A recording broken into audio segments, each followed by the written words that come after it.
Welcome back to your English class. Today I'll be teaching you all a new poem, The Snake Trying, written by William Wrightson Ross.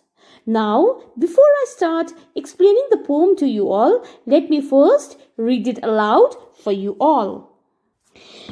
The Snake Trying, written by W. Ross.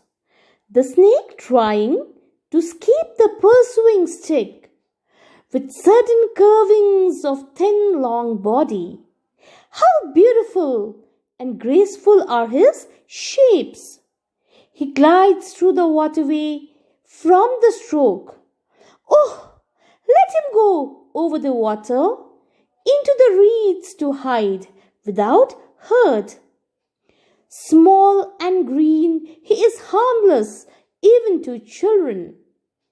Along the sand he lay until observed and chased away, and now he vanishes in the ripples among the green slim reeds.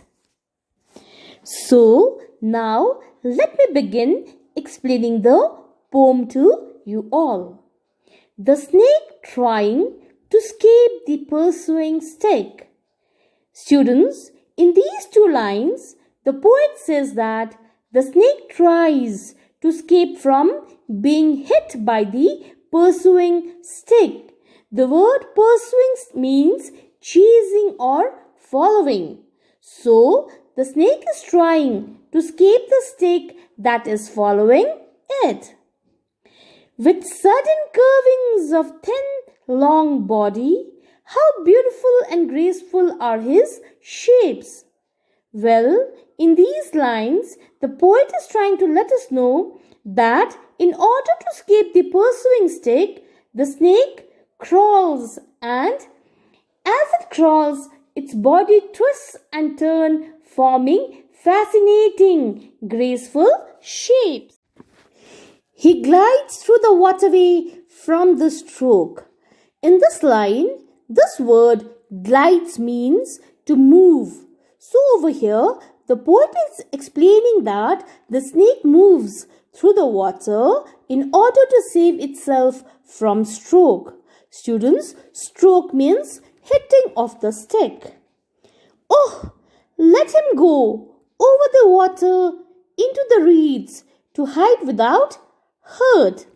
The poet, in fact, pleads to let the snake escape and hide behind the reeds, which means thick marshy plants, as the poet feels that the snake is harmless. Small and green, he is harmless even to children. So, through these lines, the poet wants to convey this message that small green-colored snake is harmless even to children. Along the sand, he lay until observed and chased away. In these three lines, the poet says that the snake lay quietly in the sand till it was spotted and chased away by the person holding a stick. He vanishes in the ripples among the green slim reed. Well, in these last two lines, the poet says that in order to save itself, the snake disappears into the ripples, which means waves of the water, and hides in the green bushes of the marshy plants.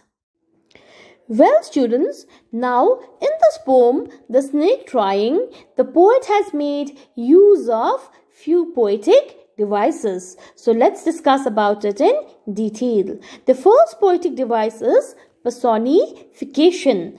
Personification means representing a non-human thing as if it were human. Students, you all can see that the poet has made use of these words.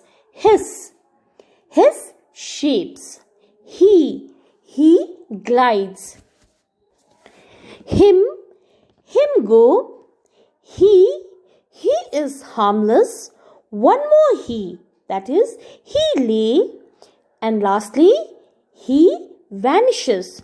So, Over here, we can find that the poet refers to the snake as he, him, his, instead of it, as if he would refer to a human being.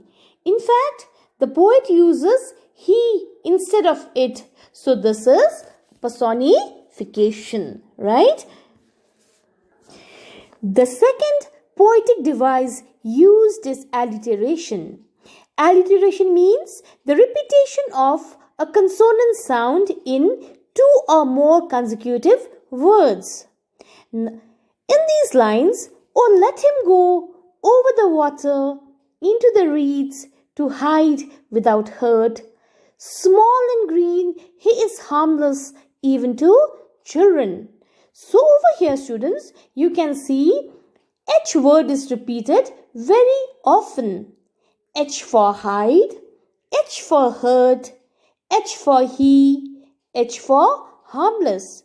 So in all these words, H sound or H sound is repeated. So students, this is alliteration. Now I hope you all must have understood the poem. Well, stay home, stay safe.